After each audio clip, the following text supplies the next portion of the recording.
사와디카. สวัสดีค่ะ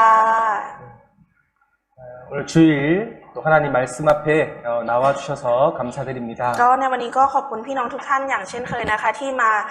อยู่ต่อหน้าพระวจนะของพระเจ้าในวันเช้าวันอาทิตย์นี้ค่ะ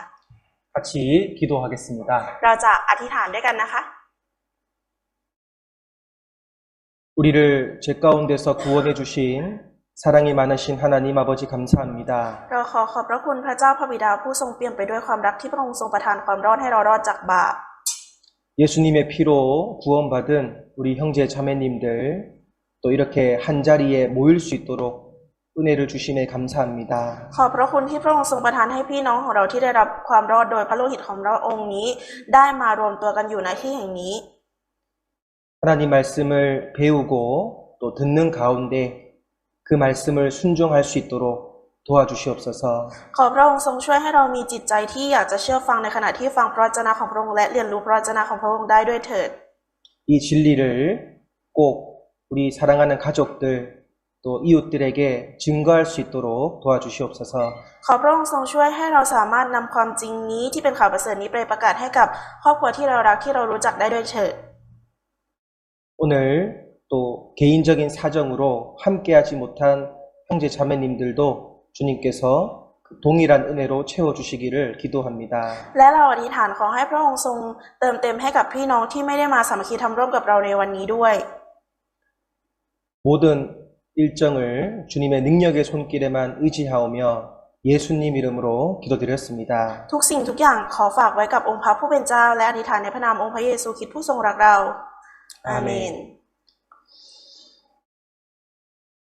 네, 로마서 12장 1절을 찾겠습니다. เราจะเปิดหาพระคัมภีร์นะคะในพระธรรมโรมบทที่12ข้อที่1ค่ะ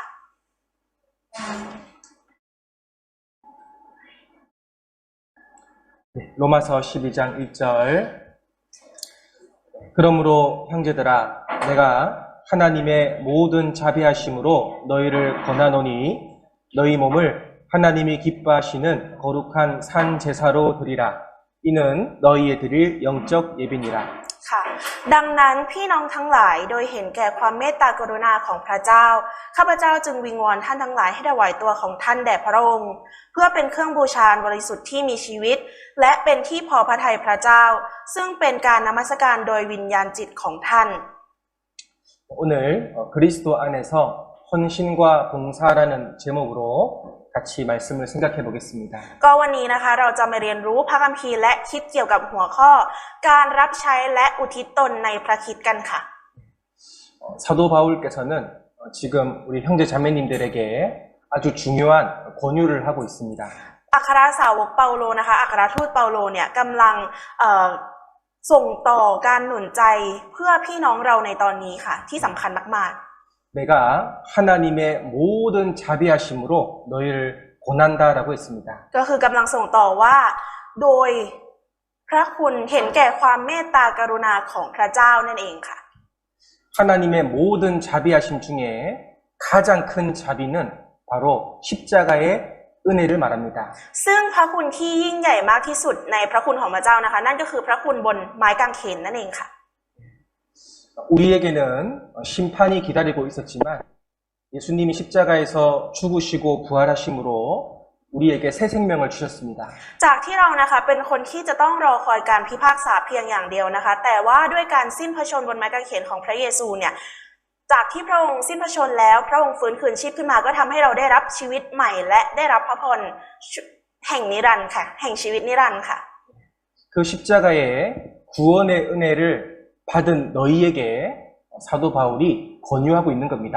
ก็คือเพื่อเราที่ได้รับพระคุณนั้นบนไม้กางเขนนะคะเปาโลกำลังส่งต่อมาให้เราอยู่ค่ะ 그 영생의 복을 받은 우리에게 하나님은 원하시는 것이 있습니다. และเรานะคะที่ได้รับพระคุณนั้นมานะคะก็มีสิ่งบางสิ่งนะคะที่พระเจ้าเนี่ยปรารถนาอยากจะได้กับเราค่ะ 하나님이 우리에게 원하시는 것이 무엇일까요? ทุกคนคิดว่าสิ่งที่พระเจ้าปรารถนาจากเราคืออะไรคะ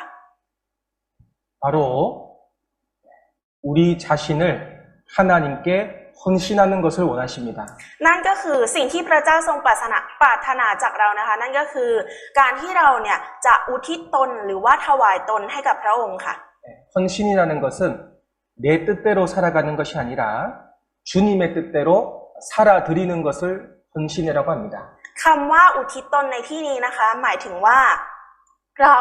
ไม่ได้ใช้ชีวิตตามความคิดหรือว่าตามความประสงค์ของตัวเองแต่เราใช้ชีวิตตามพระประสงค์ของพระเจ้านั่นเองค่ะนี่เรียกว่าการอุทิศตนค่ะ 즉 살아있는 희생제물 나의 몸을 가지고 하나님께 드리는 거예요. หรือหมายความว่าอย่างหนึ่งก็คือการที่เราเนี่ยร่างกายของเราถวายเป็นเครื่องบูชาที่มีชีวิตให้กับพระเจ้านั่นเองค่ะ 여기 말씀을 보시겠습니다. ดูที่พระวจนะตรงนี้นะคะ 너희 몸을 하나님이 기뻐하시는 거룩한 산 제사로 드리라라고 했습니다. ตรงนี้นะคะบอกว่าข้าพเจ้าจึงวิงวอนท่านทั้งหลายให้ถวายตัวของท่านแด่พระองค์เพื่อเป็นเครื่องบูชาอันบริสุทธิ์ที่มีชีวิตค่ะ 여기 우리가 산 제사라는 것은 살아있는 몸, 바로 우리 몸을 하나님께 드리는 것을 헌신이라고 말하고 있습니다. เครื่องบูชาขออภัยค่ะเครื่องบูชาที่มีชีวิตตรงนี้นะคะก็หมายถึงร่างกายของเราที่ยังมีชีวิตตรงนี้คือการที่เราเนี่ยมอบถวายหรือว่าอุทิศตนให้กับพระเจ้านั่นเองค่ะ 여기 구약 시대의 제사는 이렇게 동물을 죽여서 하나님께 바쳤습니다. ตรงนี้นะคะในภาพก็คือเป็นในพันธสัญญาเดิมเนี่ยจะมีการนำสัตว์ทั้งหลายนะคะมาเป็นเครื่องถวายบูชาให้แด่พระเจ้านั่นเองค่ะ 이렇게 양을 죽여서 바친 희생이지만 이제 신약 시대 우리는 바로 살아있는 우리의 몸을 하나님께 바쳐야 되는 겁니다. ในพันธสัญญาเดิมนะคะก็จะเป็นการถวายหรือว่าถวายเครื่องบูชานะคะด้วยสัตว์ที่ตายแล้วนั่นเองแต่ว่าสำหรับผู้เชื่อในพันธสัญญาใหม่นะคะก็จะเป็นร่างกายของเราที่ยังมีชีวิตอยู่นี่เองที่ต้องถวายให้แด่พระองค์ค่ะ 즉 하나님은 우리가 이 몸으로 주님을 위해서 살아가는 것을 하나님이 가장 원하시는 거예요. หรือหมายความว่าแบบนี้นะคะหมายความว่าพระเจ้าเนี่ยพระองค์ทรงปรารถนาอยากให้เราดำเนินชีวิตเพื่อพระองค์นั่นเองค่ะ 이 구약 시대에 죽었던 피 흘려 죽었던 양은 바로 예수님을 상징합니다. ค่ะแกะนะคะที่เคยถูกนำมาเป็นเครื่องบูชาแทนนะคะนั่นเป็นเงาสะท้อนของพระเยซูค่ะ 근데 이것은 이 제사는 죄를 위해서 죄를 용서받기 위해서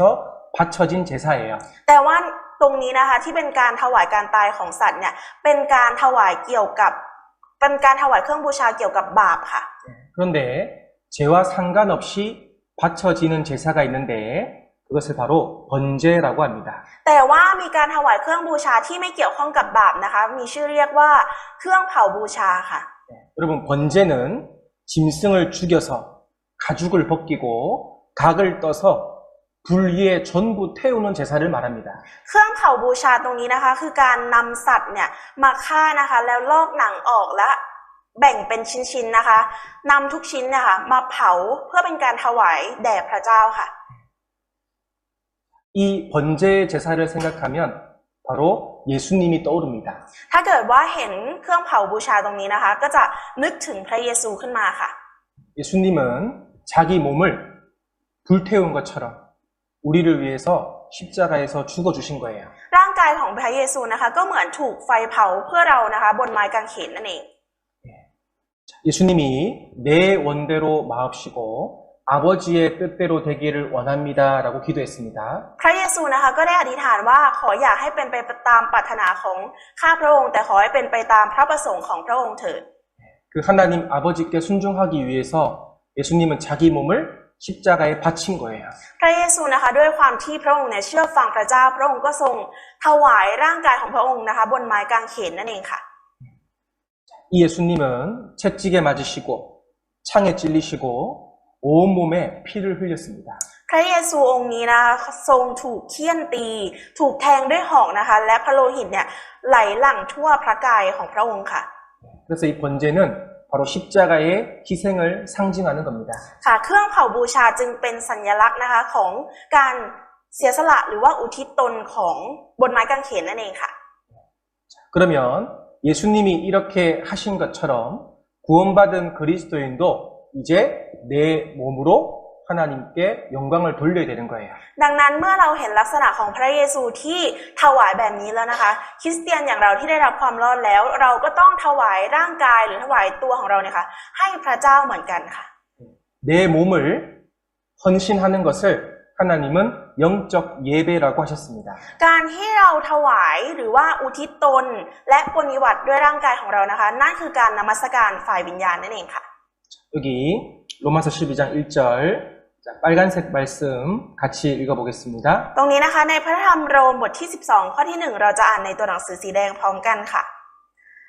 ถวายตัวของท่านแด่พระองค์เพื่อเป็นเครื่องบูชาอันบริสุทธิ์ที่มีชีวิตและเป็นที่พอพระทัยพระเจ้าซึ่งเป็นการนมัสการโดยวิญญาณจิตของท่าน 자, 여기 우리 몸을 살아있는 제사로 하나님께 드리는 것이 영적인 예배라고 했습니다. ตรงนี้นะคะก็บอกไว้ว่าการที่เราถวายตัวของเราเนี่ยเป็นเครื่องบูชาที่มีชีวิตนั่นคือการนมัสการโดยวิญญาณจิตของเรานั่นเองค่ะ 자, 그러면 그 헌신은 바로 내 마음에서 출발합니다. ดังนั้นนะคะการอุทิศตนเนี่ยมันจะต้องเริ่มจากจิตใจของเราก่อนค่ะ 여기 레위기 1장 2절 말씀에 이스라엘 자손에게 고하여 이르라 너희 중에 누구든지 여호와께 예물을 드리려거든 생축 중에서 소나 양으로 예물을 드릴지니라. ตรงนี้นะคะในเลวีนิติบทที่1ข้อที่2นะคะมีบันทึกไว้ว่าจงพูดกับคนอิสราเอลและกล่าวแก่พวกเขาว่าเมื่อใครในพวกท่านนำเครื่องบูชามาถวายพระยาเวห์ให้นำสัตว์เลี้ยงที่เป็นเครื่องบูชาของท่านมาจากฝูงโคหรือฝูงแพะแกะ 누구든지 하나님께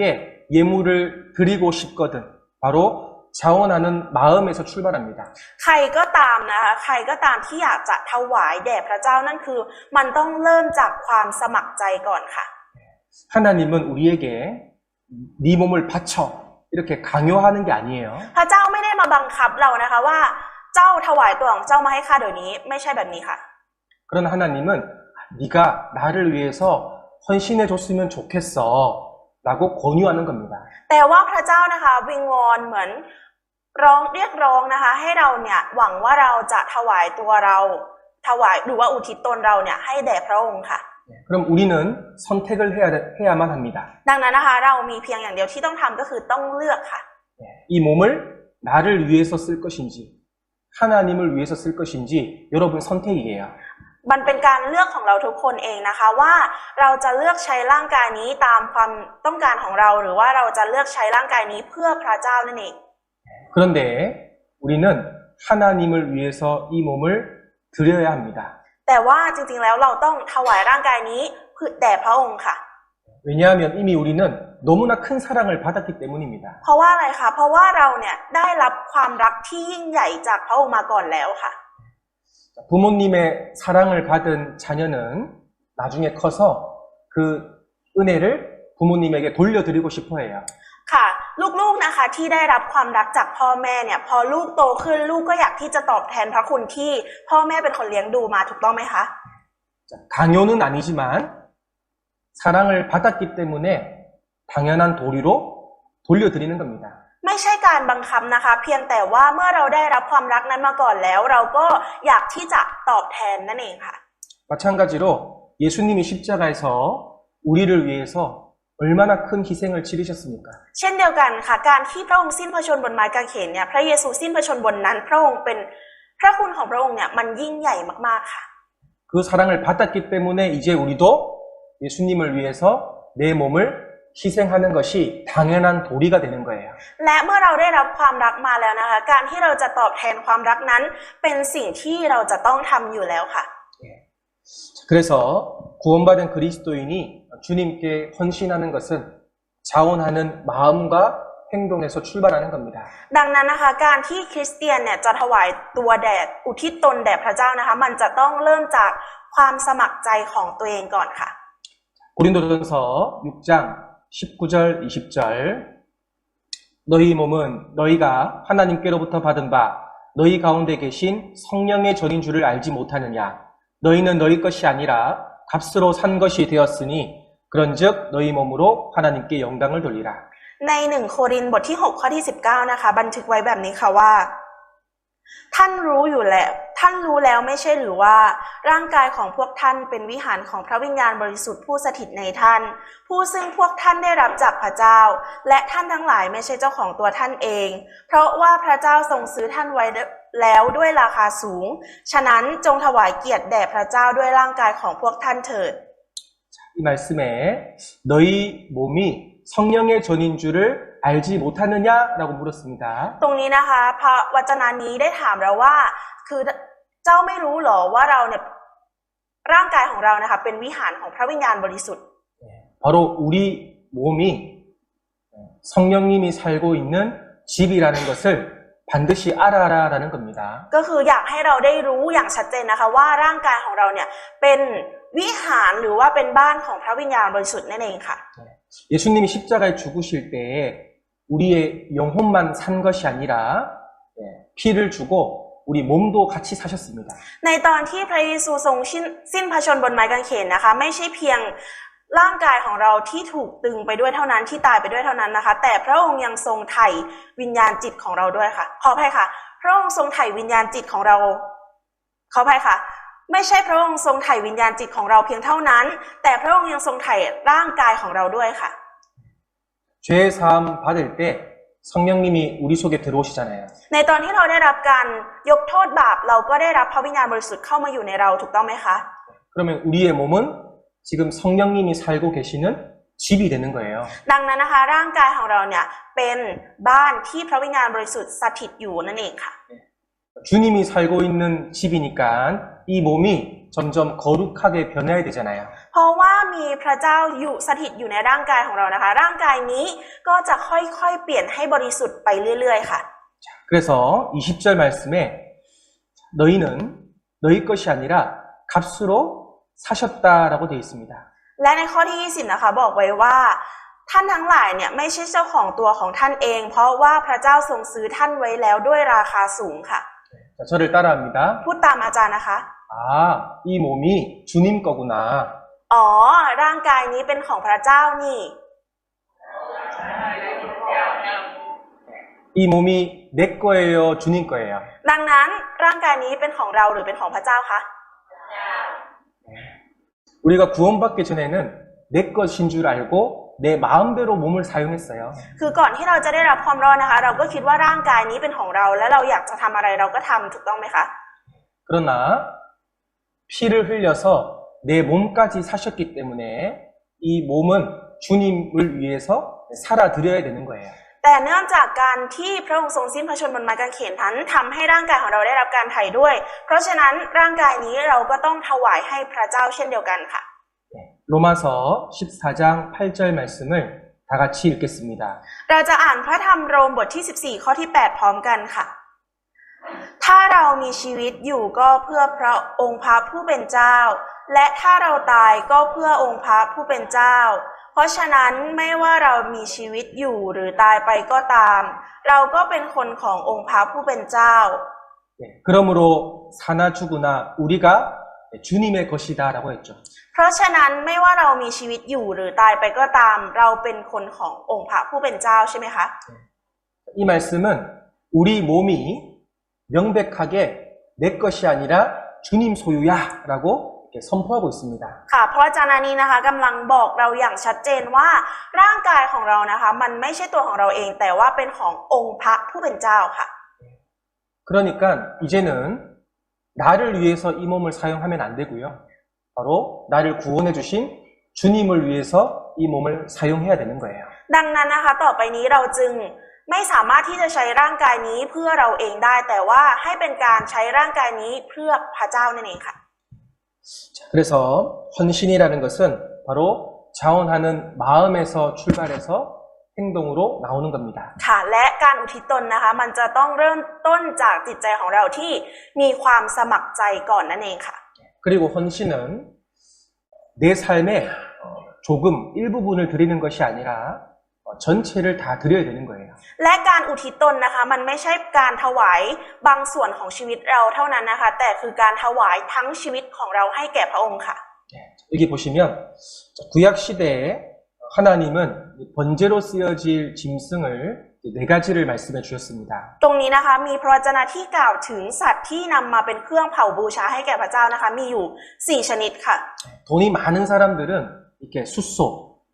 송아지를 바쳤습니다. คนที่ร่ำรวยหรือว่ามั่งคั่งนะคะก็จะเอาวัวตัวผู้มาค่ะ 그것보다 조금 못 사는 사람들은 양 그리고 염소를 가지고 왔어요. และคนที่รวยน้อยกว่าคนนั้นนะคะก็จะเอาแกะมาค่ะ 그리고 아주 가난한 사람들은 집비둘기나 산비둘기를 가지고 왔습니다. และคนที่จนมากๆนะคะก็จะเอานกเขาหรือว่านกพิราบมาค่ะ 중요한 것은 이 재물을 일부만 바치는 것이 아니라 이 재물 전체를 하나님께 불에 태워드리는 거예요. สิ่งที่สำคัญในตรงนี้นะคะคือพวกเขาไม่ได้ถวายแค่บางชิ้นบางส่วนของสัตว์เหล่านั้นนะคะแต่ว่าถวายให้ทั้งตัวคือการเผาถวายสัตว์ทั้งตัวเนี่ยให้แด่พระเจ้าค่ะ 자, 여기 같이 읽어볼까요? 헌신은 내 삶의 일부분만 드리는 것이 아닙니다. เรามาอ่านตรงนี้ด้วยกันนะคะ การอุทิศตนไม่ใช่การถวายแค่บางส่วนของชีวิตเราเท่านั้น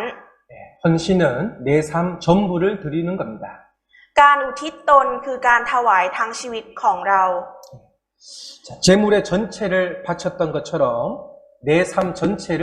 하나님께 드리는 것을 기뻐하시는 거예요. เช่นเดียวกับการถวายเครื่องบูชานะคะทั้งตัวเนี่ยการถวายทั้งชีวิตของเราแด่พระเจ้าก็เรียกว่าการอุทิศตนค่ะ 예를 들어서 여러분이 삶의 90%는 나를 위해 사용하고 10% 조금만 주님을 위해서 사용한다면 하나님 그거 기뻐하실까요? ทุกคนคิดว่าอย่างสมมติว่าเราใช้ชีวิตเพื่อตัวเอง 90% และเราใช้ชีวิตเพื่อพระเจ้า 10% ทุกคนคิดว่าพระเจ้าจะพอพระทัยไหมคะ 하나님 당연히 기뻐하지 않습니다. แน่นอนค่ะว่าพระเจ้าไม่ทรงพอพระทัยค่ะ 왜냐하면 예수님은 100% 자기를 우리를 위해서 희생했잖아요. เพราะว่าอะไรคะเพราะว่าอย่างพระเยซูก็ถวายตัวของพระองค์เองนะถวายร่างกายของพระองค์เนี่ยให้เรา 100% เลยค่ะ 마지막까지도 십자가에서 죽으시면서 모든 물과 피를 다 흘리셨습니다. จนกระทั่งสุดท้ายนะคะที่พระองค์ทรงยอมสละชีวิตของพระองค์เองนะคะให้แก่เรา 우리도 예수님이 나를 위해서 전부를 주셨기 때문에 나도 전부를 드려야 마땅한 거예요. เช่นเดียวกันกับที่พระเยซูนะคะเสียสละพระองค์เองเพื่อเราทั้งชีวิตของพระองค์นะคะเราเองก็ต้องถวายทั้งชีวิตของเราแด่พระองค์เช่นเดียวกันค่ะ 히브리서 13장 21절입니다. 모든 선한 일에 너희를 온전케 하사 자기 뜻을 행하게 하시고 그 앞에 즐거운 것을 예수 그리스도로 말미암아 우리 속에 이루시기를 원하노라. 영광이 그에게 세세 무궁토록 있을지어다. 아멘. ในพระธรรมฮีบรูบทที่13ข้อที่21นะคะบันทึกไว้ว่าทรงให้พวกท่านเพียบพร้อมด้วยสิ่งดีทุกอย่างเพื่อที่จะทำตามพระทัยของพระองค์โดยทรงทำงานในเรา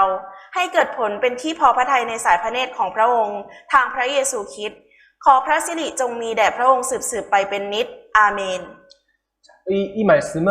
헌신의 목적이 나와 있습니다. พระวจนะตรงนี้นะคะมีจุดประสงค์ของการอุทิศตนออกมาค่ะ 하나님의 뜻이 바로 나를 통해서 내 삶을 통해서 이루어지는 거예요. นั่นคือการที่พระประสงค์ของพระเจ้านะคะจะสำเร็จผ่านทางชีวิตของเรานั่นเอง 여러분 안에서 행하시는 분은 예수님입니다. ทุกคนคะผู้ที่ทำดีอยู่ภายในเรานะคะคือพระเยซูค่ะ 예수님께서 자꾸 우리에게 헌신하는 좋은 마음을 우리에게 주십니다. พระเยซูนะคะอุทิศตนอยู่ภายในเราตลอดเวลาค่ะ 그러면 우리는 순종을 통해서 헌신을 하면 점점 우리 몸이 거룩하게 바뀌는 거예요. ดังนั้นนะคะการที่เราเริ่มต้นจากการเชื่อฟังและอุทิศตนนะคะมันจะทำให้ชีวิตของเราเนี่ยค่อยๆเปลี่ยนไปเป็นชีวิตที่บริสุทธิ์ขึ้นไปเรื่อยๆค่ะ 그래서 이 말씀에 예수 그리스도로 말미암아 우리 속에 이루시기를 원한다라고 했습니다. ดังนั้นนะคะตรงนี้จึงบอกไว้ว่าทรงให้พวกท่านเพียบพร้อมด้วยสิ่งที่ดีทุกอย่างเพื่อที่จะทำตามพระทัยของพระองค์โดยทรงทำงานในเราค่ะ 헌신하는 것은 헌신하고자 하는 마음은 예수님이 내 안에서 주실 거예요. การอุทิศตนนะคะจิตใจนั้นพระเยซูทรงประทานให้เราค่ะ 그럼 우리는 이 말씀에 순종해서 헌신을 반드시 해야 되는 겁니다. ดังนั้นนะคะเราจะต้องเชื่อฟังพระวจนะและต้องอุทิศตนค่ะ 여기 사복음서를 보면 예수님께서 하나님의 뜻을 어떻게 행했는지 헌신을 잘 보여주고 있습니다. ตรงนี้นะคะกำลังอธิบายให้เห็นเราเห็นได้อย่างชัดเจนว่าพระเยซูเนี่ยทรงทำพระประสงค์ของพระเจ้าบนโลกนี้อย่างไรค่ะ 사도행전을 보면 사도들과 제자들이 하나님의 뜻을 어떻게 행하는지 헌신을 잘 보여주고 있어요. และในกิจการของอัครทูตนะคะก็ทำให้เราเห็นว่าอัครทูตและเหล่าสาวกเนี่ยทำตามพระประสงค์ของพระเจ้าอย่างไรอุทิศตนอย่างไรนั่นเองค่ะ 지금은요. 지금은 우리가 하나님의 뜻을 어떻게 헌신해야 되는 것을 원하시는 겁니다. และตอนนี้ล่ะคะเราเนี่ยทำตามพระประสงค์หรือว่าอุทิศตนต่อพระเจ้าเนี่ยอย่างไร 그래서 우리는 산제사, 우리 몸을 이 살아있는 몸이잖아요. 이 살아있는 몸으로 하나님께 드리는 거예요. ดังนั้นนะคะเราจึงควรที่จะถวายเครื่องบูชาที่มีชีวิตซึ่งก็คือร่างกายของเราให้แด่พระองค์นั่นเองค่ะ 하나님은 모든 것을 다 하실 수 있는데 그런데 우리를 사용하셔요. พระเจ้านะคะเป็นผู้ที่ทรงสามารถทำได้ทุกอย่างนะคะแต่ว่าพระองค์ทรงใช้เราค่ะ 우리 손을 사용하십니다. พระองค์ทรงใช้มือของเราค่ะ 우리 입도 사용하셔요. พระองค์ทรงใช้ปากของเราค่ะ 우리 발도 사용하셔서 저 영혼들에게 전도하시는 겁니다. พระองค์ทรงใช้เท้าของเรานะคะในการที่เราจะเดินไปประกาศให้กับคนที่ยังไม่ได้รับความรอดค่ะ 너무 놀랍지 않습니까? เป็นสิ่งที่น่าตกใจมากๆค่ะ 하나님은 모든 것을 하실 수 있지만 구원받은 사람의 몸을 사용하시는 거예요. พระเจ้านะคะทำได้ทุกอย่างเลยแต่พระองค์ยังทรงใช้ร่างกายของมนุษย์ค่ะ 우리는 손과 발만 드리는 것이 아니라 우리의 몸 전체를 드리는 것을 헌신이라고 합니다. เราไม่ได้ถวายให้แก่พระองค์แค่มือและเท้าเท่านั้นนะคะแต่เราจะต้องถวายทั้งร่างกายทั้งชีวิตของเราให้แด่พระองค์ค่ะ 그러면 구체적으로 이 몸을 어디에 어떻게 사용하는 것이 헌신일까요? แล้วถ้าอย่างนั้นเราจะต้องถวายร่างกายนี้อย่างไร 바로 봉사입니다. นั่นก็คือการรับใช้นั่นเองค่ะ 저를 따라해 보겠습니다. พูดตามนะคะ 봉사, การรับใช้ 봉사. การรับใช้ 여기 에베소서 4장 11절 12절 같이 한번 읽어보겠습니다. ตรงนี้นะคะเราจะอ่านในพระธรรมเอเฟซัสบทที่4ข้อที่11 12พร้อมกันค่ะ และพระองค์เองประทานให้บางคนเป็นอัครทูตบางคนเป็นผู้เผยพระวจนะบางคนเป็นผู้ประกาศข่าวประเสริฐบางคนเป็นศิษยาภิบาลและอาจารย์เพื่อเตรียมธรรมิกชนสำหรับการปฏิบัติและการเสริมสร้างพระกายของพระคริสต์ 하나님은 구원받은 사람을 이렇게 성장시키는데 봉사를 사용하셔요. ตรงนี้นะคะพระเจ้าเนี่ยทรงให้คนที่ได้รับความรอดเนี่ยเติบโตขึ้นได้ด้วยการรับใช้นั่นเองค่ะ 이 당시 성경이 기록될 당시는 하나님이 사도, 선지자도 봉사로 세웠습니다. ในยุคนั้นนะคะของพระวจนะเนี่ยพระเจ้าเนี่ยได้ทรงเรียกใช้พวกอัครทูตหรือว่าพวกสาวกนะคะโดยการรับใช้นั่นเอง 그리고 지금도 똑같이 복음 전하는 자, 목사를 봉사하는 자로 세우십니다. ในยุคนี้ก็เช่นเดียวกันค่ะพระองค์ได้ทรงสร้างผู้ประกาศข่าวขึ้นมานะคะได้สร้างศิษยาภิบาลและอาจารย์ขึ้นมาค่ะ 이는 봉사를 하게 해서 성도를 거룩하게 변화시키는 일을 하시는 거예요. ก็คือที่พระองค์ทรงสร้างผู้คนเหล่านี้ขึ้นมานะคะเพื่อเตรียมทำมิกชนสำหรับการปฏิบัติและเสริมสร้างพระกายของพระคริสต์ค่ะ 그것보다 더 중요한 것이 있습니다. มีสิ่งที่สำคัญมากกว่านี้ค่ะ 자, 12절 말씀. ในข้อที่12ค่ะ 이는 성도를 온전케 하며 봉사의 일을 하게 하며 그리스도의 몸을 세우려 하십니다. เพื่อเตรียมทำมิกชนสำหรับการปฏิบัติและการเสริมสร้างพระกายของพระคริสต์ 그리스도의 몸이 무엇입니까? ร่างกายของพระคริสต์คืออะไรคะ 교회입니다. คริสตจักรค่ะ 네. 자, 여기 머리는 예수님을 의미해요. ตรงนี้นะคะศีรษะนะคะคือพระเยซูค่ะพระเยซูเป็นศีรษะค่ะ 그리고 몸은 교회를 말합니다. และร่างกายนะคะเรียกว่าคริสตจักรค่ะ 그리고 몸에 붙어 있는 각 지체는 우리 개인을 말하는 겁니다. และส่วนประกอบในร่างกายหรืออวัยวะต่างๆในร่างกายนะคะนั่นก็หมายถึงเราแต่ละคนนั่นเองค่ะ 그리스도의 몸, 교회가 세워진다는 것은 바로 교회의 성장을 말하는 거예요. คำว่าการสร้างร่างกายของพระคริสต์ขึ้นมานะคะนั่นก็คือการที่คริสตจักรเนี่ยเติบโตขึ้นนั่นเองค่ะ 우리 형제 자매님들이 교회 안에서 봉사를 하면 나도 거룩하게 변하고 교회도 성장한다는 뜻이에요. ก็ทำให้รู้ว่าถ้าหากว่ามีพี่น้องคนใดทำการงานรับใช้นะคะก็จะทำให้เราเนี่ยได้รับเกียรติไปด้วยและเราก็ได้รับการบริสุทธิ์ไปด้วยและเราก็เติบโตขึ้นไปด้วยเช่นกันค่ะ 나를 죄 용서해 준 것만 해도 감사한데 봉사자로 세워주신다는 것은, 기회를 주신다는 것은 얼마나 놀라운 일입니까? ทุกคนคะการที่เราได้รับความรอดเนี่ยก็เป็นได้รับการไถ่บาปก็เป็นเรื่องที่น่าตกใจมากแล้วนะคะแต่ยังมีการสร้างคนที่เป็นผู้รับใช้ขึ้นมาอีกเนี่ยเป็นสิ่งที่น่าทึ่งมากยิ่งกว่าค่ะ 그럼 여러분 교회가 성장하면 성장할수록 교회 안에 봉사자가 많을까요? 적을까요? ดังนั้นถ้าอยากจะให้คริสตจักรเติบโตมากยิ่งขึ้นผู้รับใช้จะต้องมีมากขึ้นหรือว่าน้อยลงค่ะ 교회가 어리면 봉사자가 적고 교회가 성장하면 봉사자가 많을 수밖에 없습니다. ถ้าคริสตจักรยังไม่เติบโตนะคะผู้รับใช้ก็จะน้อยนะคะแต่ถ้าคริสตจักรเติบโตมากยิ่งขึ้นนะคะผู้รับใช้ก็จะมีจำนวนมากยิ่งขึ้นค่ะ 한국에 있는 우리 교회는 많이 성장한 교회입니다. ที่คริสตจักรเกาหลีนะคะมีผู้รับใช้เนี่ยเยอะมากๆค่ะคริสตจักรเติบโตมากค่ะ 그래서요 봉사자가 너무 많아요. ผู้รับใช้ก็เยอะมากๆค่ะ 그런데 그 사람들이 처음부터 봉사를 한 것이 아닙니다. แต่ว่าคนเหล่านั้นนะคะไม่ใช่ว่าเข้ามาตอนแรกแล้วเป็นผู้รับใช้เลยค่ะ 처음에 구원받고 나서 신앙이 어렸을 때는 봉사하는 거 싫어했습니다. หลังจากที่ได้รับความรอดตอนแรกๆนะคะก็มีความรู้สึกที่ไม่อยากจะรับใช้ค่ะ 그런데 말씀을 계속 배우고 교제를 하면서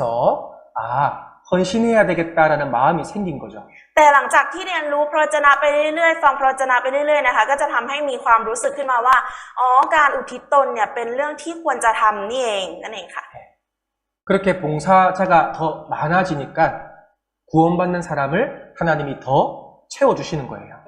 พอมีผู้รับใช้เยอะมากยิ่งขึ้นนะคะการอุทิศตนมีเยอะมากยิ่งขึ้นเนี่ยพระเจ้าก็จะทรงเติมเต็มให้มีผู้ได้รับความรอดมากยิ่งขึ้นค่ะ 자, 그리스도의 몸이 점점점 더 세워지니까 이제 한국뿐만 아니라 전 세계도 돌아보는 힘이 생긴 거예요. เพราะว่าตอนนี้นะคะไม่ใช่เพียงที่เกาหลีเท่านั้นที่มีการผู้รับใช้หรือว่ามีผู้อุทิศตนแบบนี้นะคะแต่ว่าตอนนี้ทั่วโลกก็คือมีคริสตจักรเกิดขึ้นมาแล้วค่ะ 그래서 한국 교회에 헌신이 없었으면 이 태국에 어떻게 교회가 생겼을까요? และดังนั้นนะคะถ้าเกิดว่าคริสตจักรที่เกาหลีไม่มีการอุทิศตนนะคะมันจะไม่มีทางที่จะเกิดคริสตจักรที่ประเทศไทยเลยค่ะ 여기 어린 아이들은 철이었기 때문에 가족을 돌볼 힘이 없어요. ตรงนี้นะคะเด็กที่ยังไม่โตนะคะมักจะไม่มีพลังใจหรือว่ากำลังใจที่จะดูแลครอบครัวหรือมักจะคิดแค่เรื่องของตัวเองค่ะ 어린아이들은 자기 몸 하나 챙기는 것도 힘들잖아요. คือเด็กนะคะแค่จะเอาตัวรอดยังเป็นเรื่องที่ยากลำบากเลยค่ะ 그런데 성장하고 어른이 되면 자기뿐만 아니라 온 식구, 가족을 챙길 수 있습니다. แต่พอเด็กเหล่านั้นเติบโตขึ้นนะคะก็จะมีความคิดที่อยากจะหันกลับมาดูแลครอบครัวและสามารถที่จะดูแลครอบครัวได้ค่ะ 우리도 점점 성장해야 됩니다. เราเองก็เช่นเดียวกันเราก็จะต้องค่อยๆเติบโตขึ้นไปเรื่อยๆค่ะ 우리가 교회 안에서 하는 그 작은 봉사들이 우리 피사눌룩 교회를 하나님이 성장시킨다는 게 얼마나 놀라운 일입니까? การที่เรารับใช้นะคะไม่ว่าจะเป็นอะไรเล็กๆน้อยๆนะคะมันก็จะทำให้คริสตจักรของเราเนี่ยเติบโตขึ้นค่ะ 그리고 우리를 점점 거룩하게 변화시켜 준다고 하니까 이것도 더 놀라운 일이죠. และสิ่งที่น่าทึ่งมากยิ่งกว่านี้ก็คือพระองค์ทรงทำให้เราบริสุทธิ์ขึ้นเรื่อยๆค่ะ 어떤 분들이 오해하시는 경우가 있습니다. บางคนอาจจะมีการเข้าใจผิดค่ะ 큰 일을 해야 봉사라고 생각하는 사람이 있어요. บางคนนะคะอาจจะคิดว่าจะต้องรับใช้ในสิ่งที่ยิ่งใหญ่มากๆค่ะ 아닙니다. 교회 안에 여러 가지 봉사의 일이 있습니다. จริงๆไม่ใช่แบบนั้นค่ะเพราะว่าในคริสตจักรเนี่ยมีการรับใช้หลายอย่างค่ะ 자, 고린도전서 7장 7절. 나는 모든 사람이 나와 같기를 원하노라. 그러나 각각 하나님께 받은 자기의 은사가 있으니 하나는 이러하고 하나는 저러하니라. ในพระธรรม1 โครินธ์บทที่ 7 ข้อที่ 7 นะคะบันทึกไว้ว่าข้าพเจ้าต้องการให้ทุกคนเป็นเหมือนข้าพเจ้าแต่ว่าแต่ละคนก็ได้รับของประทานของตัวเองจากพระเจ้าคนหนึ่งได้รับอย่างนี้และอีกคนหนึ่งได้รับอย่างนั้น 자, 이 교회가 몸이라고 했잖아요. คือบอกไว้แล้วใช่ไหมคะว่าคริสตจักรคือร่างกาย 네, 교회 안에서는 눈의 역할을 하는 사람이 있어요. มีคนที่ทำหน้าที่เป็นตาค่ะ 네, 입의 역할을 하는 사람도 있겠죠. บางคนอาจขออภัยค่ะบางคนได้รับหน้าที่ด้วยตานะคะบางคนได้รับหน้าที่ด้วยการพูดค่ะด้วยปาก 손과 발의 역할을 하는 사람이 따로 있습니다. หรือบางคนได้รับหน้าที่ด้วยการใช้มือใช้อะไรอย่างอื่นก็มีค่ะ 선교사처럼 복음을 전하는 봉사도 있고 통역사처럼 말씀을 번역하고 통역하는 봉사도 있습니다. และมีการรับใช้ด้วยการประกาศพระวจนะอย่างเช่นอาจารย์นะคะที่กำลังเผยพระวจนะตอนนี้และก็เหมือนกับล่ามด้วยนะคะที่มีการแปลการล่ามการรับใช้ในโบสถ์ค่ะ 그리고 교회를 내 집처럼 아끼고 사랑해서 쓰레기도 줍고 청소하는 봉사도 너무나 중요합니다. และมีคนนะคะที่รักและดูแลคริสตจักรเหมือนบ้านของตัวเองนะคะด้วยการที่เก็บขยะทำความสะอาดต่างๆนะคะซึ่งเป็นงานรับใช้ที่สำคัญมากๆค่ะ 그리고 하나님을 찬양하기 위해 노래하는 봉사와 악기를 연주하는 봉사도 너무 중요합니다. และการรับใช้นะคะด้วยการร้องเพลงสรรเสริญการเล่นดนตรีนะคะนี่ก็เป็นหน้าที่ที่สำคัญมากๆค่ะ 그리고 주방에서 형제 자매님들을 위해서 음식을 만들고 그죠? 설거지하는 봉사도 너무나 중요한 봉사예요. และในครัวเองนะคะก็มีการรับใช้ที่สำคัญมากๆเช่นเดียวกันค่ะเช่นการที่มีพี่น้องนะคะที่ทำอาหารล้างจานเพื่อพี่น้องนะคะเป็นสิ่งที่สำคัญมากๆค่ะ 그리고 말씀을 잘 듣기 하기 위해서 마이크도 준비하고 이렇게 방송을 준비하는 봉사도 너무나 중요한 겁니다. และมีการรับใช้ที่สำคัญมากๆอีกอย่างหนึ่งก็คือการที่เราจะมาเข้าร่วมกันสามัคคีธรรมแบบนี้ก็ต้องมีการเตรียมไมค์เตรียมลำโพงใช่ไหมคะเพื่อที่จะถ่ายทอดสดนั่นเองค่ะ 각자 하나님이 은사를 주셨어요. พระองค์นะคะได้ทรงประทานของประทานแต่ละอย่างให้แต่ละคนค่ะ 내가 할 일이 없어라고 생각하시면 안 됩니다. เราจะไปคิดว่าเราไม่ได้รับหน้าที่อะไรไม่ได้ค่ะเราไม่มีงานไม่ได้ค่ะ 마태복음 10장 42절 말씀 다 같이 읽겠습니다. เราจะอ่านพระธรรมมัทธิวบทที่10ข้อที่42ค่ะและถ้าผู้ใดจะเอาน้ำเย็นสักถ้วยหนึ่งให้คนเล็กน้อยเหล่านี้คนใดคนหนึ่งดื่มเพราะเป็นสาวกของเราบอกความจริงแก่พวกท่านว่าคนนั้นจะไม่ขาดบำเหน็จแน่นอน 구원받은 사람이 물 한 잔 대접하는 것도 하늘에서 상급이 크다고 했습니다. บอกไว้ว่าแค่เอาน้ำเย็นให้สักแก้วหนึ่งนะคะคนนั้นก็จะได้รับบำเหน็จแน่นอน 이 교회가 성장하기 위해서는 한두 사람으로는 안 되고 다 같이 힘을 합쳐야 됩니다. เพื่อที่จะให้คริสตจักรเติบโตขึ้นนะคะไม่ใช่เพียงแค่คนหนึ่งคนหรือ2คนที่ทำเท่านั้นแต่เราจะต้องร่วมมือร่วมใจกันค่ะ 각자 하나님이 은사를 주셨고 봉사하기를 원하십니다. พระองค์นะคะอยากให้เราเนี่ยรับใช้ตามแต่ละหน้าที่ที่เราได้รับนั่นเอง 그러면 교회도 성장하고 교회가 성장하면 이 자리에 더 많은 영혼들로 하나님이 채워주시는 거예요. ถ้าเป็นแบบนั้นนะคะมันก็จะทำให้คริสตจักรเนี่ยเติบโตขึ้นและมีพี่น้องที่ได้รับความรอดมากยิ่งขึ้นค่ะ 그런데 우리 육신에서 이상한 마음이 자꾸 올라옵니다. แต่บางทีเราก็อาจจะมีความรู้สึกแปลกๆขึ้นมาค่ะ 힘들어서 봉사 안 할 거예요. เหนื่อยมากแล้วค่ะไม่อยากรับใช้เลยค่ะ 귀찮아요. ขี้เกียจค่ะ 집에 가고 싶어요. อยากกลับบ้านแล้วค่ะ 그런 마음이 저도 올라와요. จิตใจแบบนั้นอาจารย์เองก็มีค่ะ 다 올라오잖아요. 그죠? ทุกคนเองก็มีใช่ไหมคะ 그 육신의 생각이 올라올 때마다 육신을 쳐서 하나님 말씀에 복종해야 됩니다. ในตอนที่เรามีความรู้สึกแบบนั้นความคิดแบบนั้นขึ้นมานะคะเราจะต้องกำจัดมันออกไปแล้วก็ต้องยึดพระวจนะของพระองค์ไว้ค่ะ 그러면 우리가 봉사할 때 어떤 마음과 자세로 해야 될지가 중요하겠죠. ดังนั้นนะคะเราจะต้องพิจารณาดูดีๆใช่ไหมคะว่าจิตใจที่เราทำในการรับใช้เนี่ยเป็นยังไง 고린도후서 5장 15절. 저가 모든 사람을 대신하여 죽으심은 산 자들로 하여금 다시는 저희 자신을 위하여 살지 않고 오직 저희를 대신하여 죽었다가 다시 사신 자를 위하여 살게 하려 함이니라. ใน2โครินธ์บทที่5ข้อที่15นะคะบันทึกไว้ว่าและพระองค์สิ้นพระชนม์เพื่อทุกคนเพื่อบรรดาคนที่มีชีวิตอยู่จะไม่อยู่เพื่อพระองค์อีกต่อไปแต่จะอยู่เพื่อพระองค์ที่สิ้นพระชนม์และทรงเป็นขึ้นมาเพราะเห็นแก่เขาทั้งหลาย 그 아브라함이 독자 이삭을 바친 것처럼 하나님은 독생자 예수님을 바쳤습니다. พระเจ้านะคะได้ทรงสละพระบุตรองค์เดียวของพระองค์เหมือนกับที่อับราฮัมนะคะได้เสียสละอิสักนะคะเหมือนกันค่ะ 우리를 살리시고 이제 살았으니까 살려주신 분을 위해서 살아달라고 하시는 거예요. คือพระองค์นะคะช่วยให้เรามีชีวิตรอดนะคะดังนั้นพระองค์จึงปรารถนาที่อยากให้เรานะคะใช้ชีวิตอยู่เพื่อพระองค์นั่นเอง 여러분이 교통사고로 만약에 죽을 뻔했는데 어떤 사람이 대신 나를 구해주고 자기가 죽었습니다. คือสมมุตินะคะว่าเราเนี่ยประสบอุบัติเหตุเกือบจะเสียชีวิตแล้วแต่มีใครบางคนมาช่วยเราไว้และคนคนนั้นนะคะตายแทนเราค่ะ 여러분 얼마나 감사하겠어요. ทุกคนมันเป็นเรื่องที่น่าขอบคุณมากขนาดไหนคะที่เขาช่วยเราแบบนั้น 그 사랑을 못 잊어서 나를 대신해서 죽어준 그 사람과 가족을 위해서 평생을 보답하면서 살 거예요. เรานะคะจะต้องใช้ชีวิตเพื่อที่จะตอบแทนครอบครัวของคนนั้นคนที่ช่วยเราจนกระทั่งเขาเสียชีวิตไปเราจะต้องใช้ชีวิตเพื่อตอบแทนค่ะ 그런데 예수님은 우리를 위해서 피를 흘리시고 채찍을 맞으신 겁니다. แต่ว่าพระเยซูนะคะพระองค์เนี่ยทรงสละชีวิตหรือสละพระชนของพระองค์เนี่ยเองเพื่อเรา 그래서 우리가 교회 안에서 봉사함으로 행동함으로 그 사랑을 증명해야 되는 거예요. ดังนั้นนะคะเราจำเป็นที่จะต้องตอบแทนความรักนั้นด้วยการที่เราจะต้องรับใช้และอุทิศตนให้แก่พระองค์ค่ะ 여러분 청소하고 설거지하면 몸도 힘들고 피곤하고 귀찮을 수 있습니다. ทุกคนคะถึงแม้ว่าในตอนที่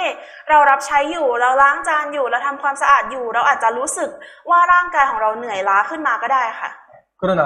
하나님 앞에 가면 엄청난 상급이 기다리고 있는 거예요. แต่ว่าถ้าเมื่อเราไปเผชิญอยู่ต่อหน้าพระพักตร์ของพระเจ้านะคะเราอาจจะได้รับบำเหน็จที่ยิ่งใหญ่มากค่ะ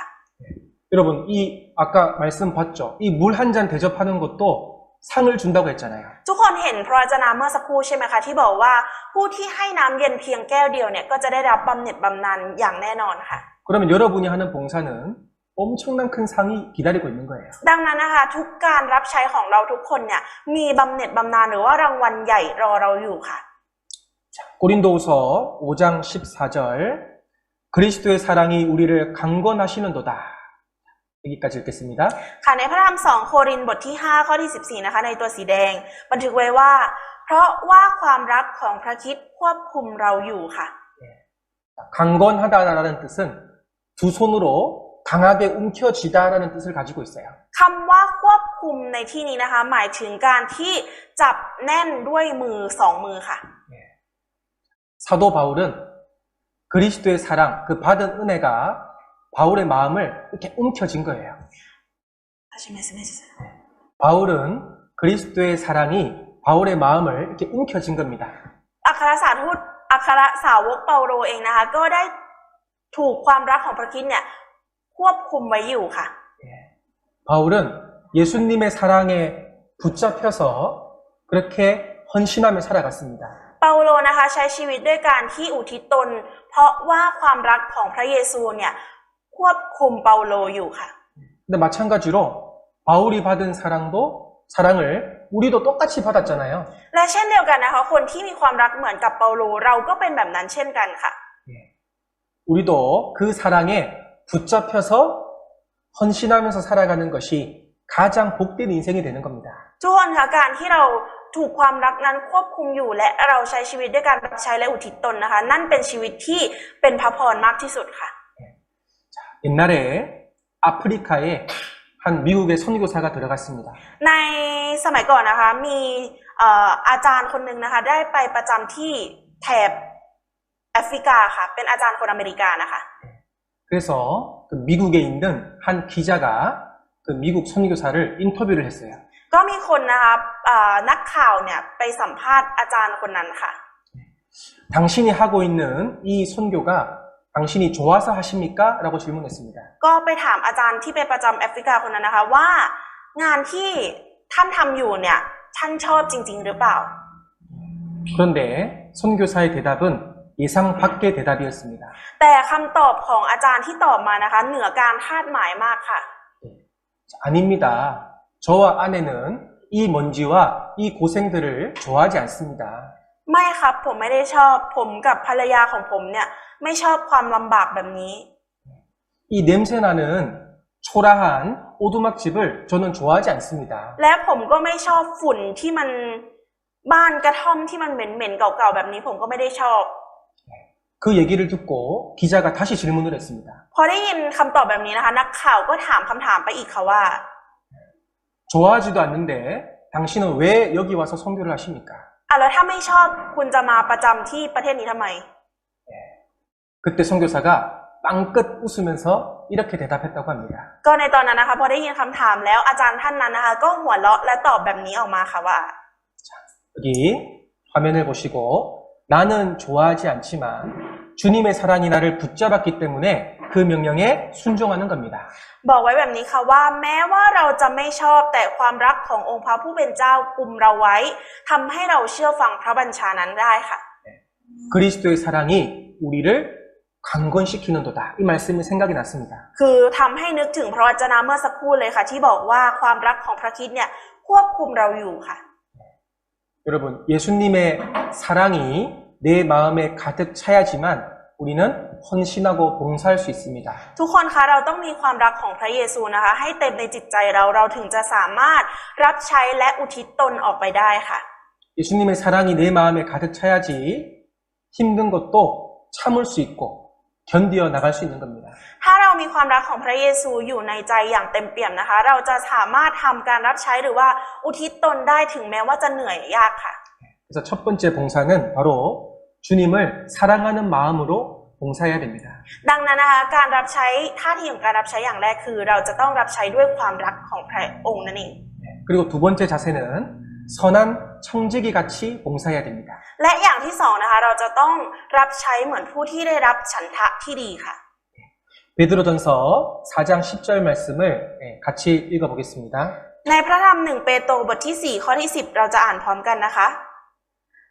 ตามที่แต่ละคนได้รับของประทานก็ให้ใช้ของประทานนั้นปฏิบัติกันและกันดังเช่นผู้รับมอบฉันทะที่ดีเกี่ยวกับพระคุณนานาประการของพระเจ้า 이 말씀에 우리 각자는 하나님이 맡겨주신 청직이에요. ก็คือการที่เราได้รับหน้าที่ต่างๆนะคะมันคือฉันทะที่เราได้รับมาจากพระเจ้านั่นเอง 그래서 이 주인이 다시 돌아올 때까지 이 청지기는 이 집안일을 잘 관리해야 됩니다. ดังนั้นนะคะก่อนที่เจ้านายของเราจะกลับมานะคะเราซึ่งเป็นผู้ได้รับมอบฉันทะหรือว่าได้รับฝากไว้เนี่ยเราจะต้องดูแลสิ่งนั้นให้ดีค่ะ 청지기는 주인의 것을 잘 관리해야 돼요. คนที่ได้รับมอบฉันทะหรือว่าได้รับฝากคนนั้นนะคะจะต้องดูแลของเจ้าของเขาให้ดีค่ะ 그런데 내 몸도 주님 거예요. แต่ว่าของเรานะคะร่างกายของเราเนี่ยก็ไม่ใช่ของเราแต่เป็นของพระเจ้า 내 물질도 주님 거예요. ทุกสิ่งทุกอย่างทรัพย์สินทุกอย่างนะคะก็เป็นของพระเจ้าค่ะ 내 시간도 주님 거예요. เวลาของเราก็เป็นของพระเจ้าค่ะ 우리는 내 거라고 생각하고 살았지만 구원받은 사람은 다 주님 거라고 인정해야 됩니다. ถึงแม้ว่าเมื่อก่อนเราจะเคยคิดว่าทุกสิ่งทุกอย่างมันเป็นของเราแต่ว่าหลังจากที่เราได้รับความรอดแล้วทุกสิ่งทุกอย่างมันเป็นของพระเจ้าค่ะ 아, 주님의 것을 나에게 잘 관리하라고 맡기셨구나. ดังนั้นทำให้เรารู้ว่าอ๋อพระเจ้าเนี่ยได้ฝากสิ่งเหล่านี้ให้เราดูแลให้เป็นอย่างดี 그게 바로 청지기의 삶입니다. นั่นคือการที่ใช้ชีวิตโดยการได้รับฉันทะนั่นเองค่ะ 그런데 청지기가 주인 몰래, 그죠? 나쁜 짓을 많이 하면 어떻게 되겠어요? 청지기가 주인 몰래 나쁜 일을 하면 어떻게 되겠어요? ทุกคนคะถ้าเกิดว่าผู้รับมอบฉันทะทำดูแลไม่ดีจะเป็นไงคะ 그래서 선한 청지기 같이 봉사하라고 했습니다. ดังนั้นก็เลยเรียกเราว่าดังเช่นผู้รับมอบฉันทะที่ดีนั่นเอง 주님 다시 오실 때까지, 주님을 만날 때까지 우리는 정직하고 선하게 봉사를 해야 됩니다. คือก่อนที่พระเจ้านะคะพระองค์จะเสด็จมาเนี่ยเราจะต้องรับใช้และใช้ชีวิตที่พระองค์เนี่ยมอบให้เราเป็นอย่างดีค่ะ 베드로전서 4장 11절 말씀. 자, 만일 누가 말하려면 하나님의 말씀을 하는 것 같이 하고 누가 봉사하려면 하나님의 공급하시는 힘으로 하는 것 같이 하라. 이는 범사에 예수 그리스도로 말미암아 하나님이 영광을 받으시게 하려 함이니 그에게 영광과 권능이 세세에 무궁토록 있느니라. 아멘. ในพระธรรม1 เปโตรบทที่ 4 ข้อที่ 11 นะคะบันทึกไว้ว่าถ้าใครจะพูดก็ให้พูดดังเช่นพูดพระวจนะของพระเจ้าถ้าใครจะปฏิบัติก็จงปฏิบัติดังเช่นทำด้วยกำลังซึ่งพระเจ้าประทานเพื่อพระเจ้าจะได้รับพระเกียรติในทุกสิ่งทางพระเยซูคริสต์ขอพระสิริและอานุภาพจงมีแด่พระองค์ตลอดไปเป็นนิจอาเมน 여기 청지기가 두 가지 일을 주의하라고 했습니다. ตรงนี้นะคะบอกไว้ว่าหน้าที่สองอย่างของผู้รับมอบฉันทะมีสองอย่างค่ะ 첫 번째는 말하는 것, 두 번째는 봉사하는 것이에요. อย่างแรกคือการพูดนะคะอย่างที่สองคือการปฏิบัติหรือว่าการรับใช้นั่นเองค่ะ 우리가 말을 할 때 하나님의 말씀을 하는 것처럼 해라. การ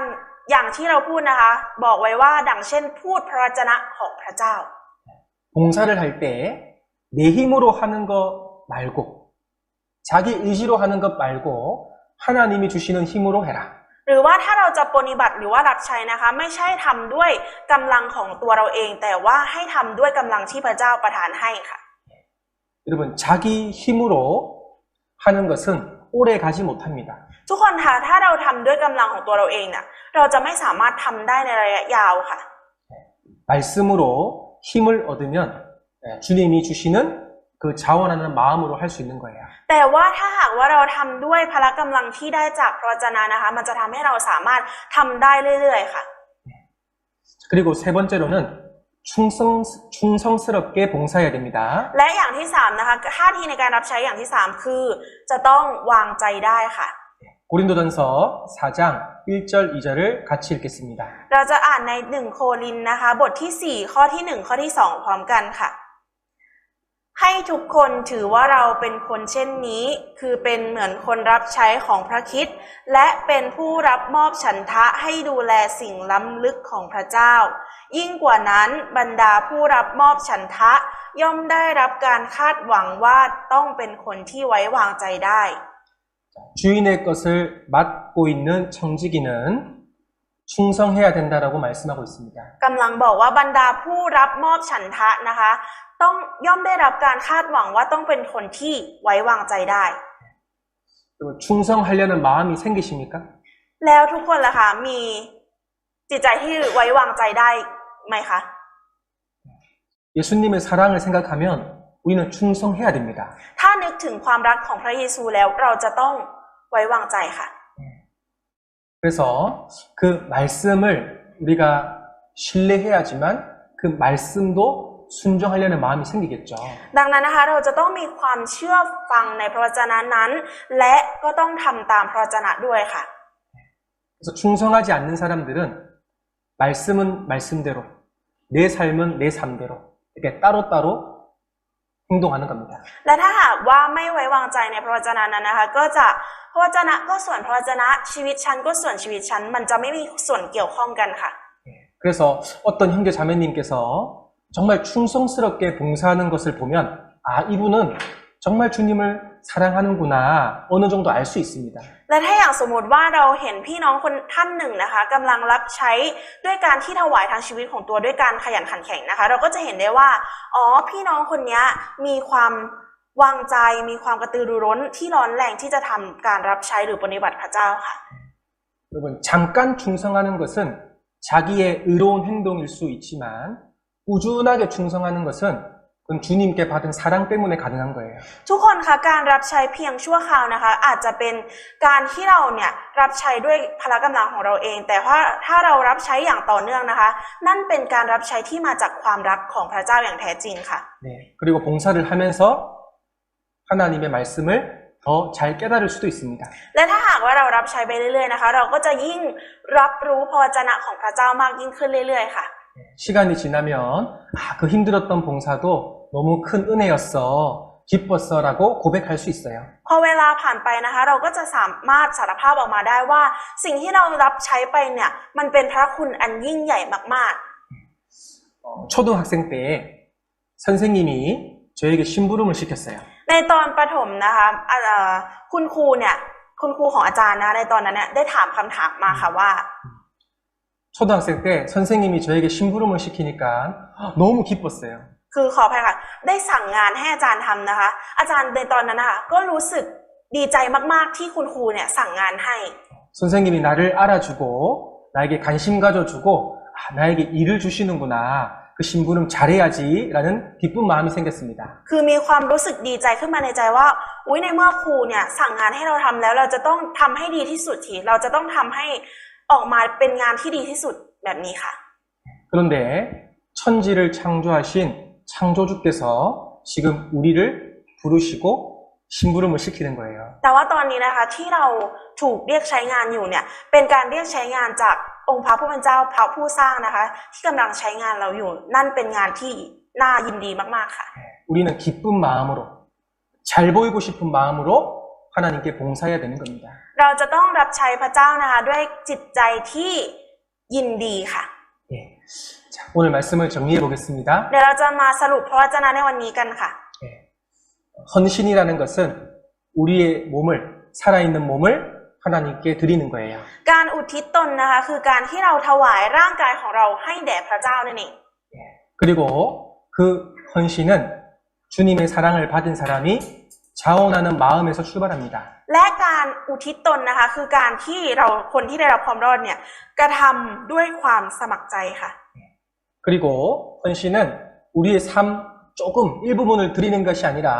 삶 전체를 다 드리는 것입니다. และการอุทิศตนนะคะไม่ใช่การถวายเพียงบางส่วนของชีวิตเราเท่านั้นแต่เป็นการถวายทั้งชีวิตของเราแด่พระเจ้าค่ะ 그리고 그 헌신할 수 있도록 하나님이 교회 안에서 우리에게 각자 봉사를 주십니다. และเพื่อให้เราสามารถอุทิศตนได้นะคะพระองค์ก็ทรงประทานให้เราแต่ละคนค่ะ 봉사할 때 우리는 첫 번째 주님을 사랑하는 마음으로 해야 됩니다. ในตอนที่เรารับใช้นะคะเราจะต้องรับใช้ด้วยความรักของพระเจ้าค่ะ 그리고 선한 청지기처럼 해야 됩니다. และเราต้องรับใช้ด้วยเหมือนดังเช่น ผู้รับมอบฉันทะค่ะ 그리고 세 번째 마지막으로 충성스럽게 봉사해야 됩니다. และอย่างที่สามนะคะท่าทีที่เราจะต้องรับใช้คือเราจะต้องรับใช้ด้วยความไว้วางใจค่ะ 그래서 우리가 먼저 이렇게 헌신하고 봉사할 때 또 다른 새로운 사람들이 왔을 때 그것을 보고 그대로 배우는 거예요. และในตอนที่เรารับใช้หรือว่าอุทิศตนด้วยความจริงใจนะคะในคนใหม่ที่เขามองมาเห็นลักษณะของเราทำแบบนี้เขาก็จะได้เรียนรู้จากเราไปด้วยค่ะ 네. 같이 기도하고 마치겠습니다. เราจะอธิษฐานและจบการเทศนาในวันนี้ค่ะ 살아계시는 우리 하나님 아버지 감사합니다. ขอบคุณพระเจ้าพระบิดา 예수님을 통해서 우리의 죄를 용서해 주셔서 천국 소망 주심에 감사합니다. เราขอบคุณที่พระองค์ทรงประทานความรอดจากบาปโดยการที่พระเยซูทรงสิ้นพระชนม์และให้เรามีความหวังในสวรรค์นิรันดร์ 각자 교회 안에서 우리에게 은사를 주시고 또 봉사할 수 있는 기회를 주셔서 감사합니다. เราขอบพระองค์ที่พระองค์ทรงประทานให้เราเป็นบุตรของพระองค์และให้ของประทาน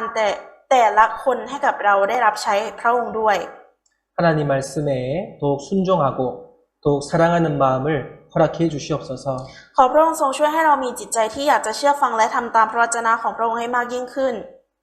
봉사를 통해서 교회가 더욱 성장하고 더 많은 영혼들이 구원받을 수 있도록 도와주시옵소서. ขอพระองค์ทรงช่วยให้ผ่านการรับใช้นี้คริสตจักรมีการเติบโตมากยิ่งขึ้นและมีผู้ที่ได้รับความรอดมากยิ่งขึ้นได้ด้วยเถิด 모든 것 감사드리며 우리를 사랑하시는 예수님 이름으로 기도드렸습니다. ขอบคุณในทุกสิ่งทุกอย่างที่พระองค์ทรงประทานให้อธิษฐานในพระนามองค์พระเยซูคริสต์ผู้ทรงรักเรา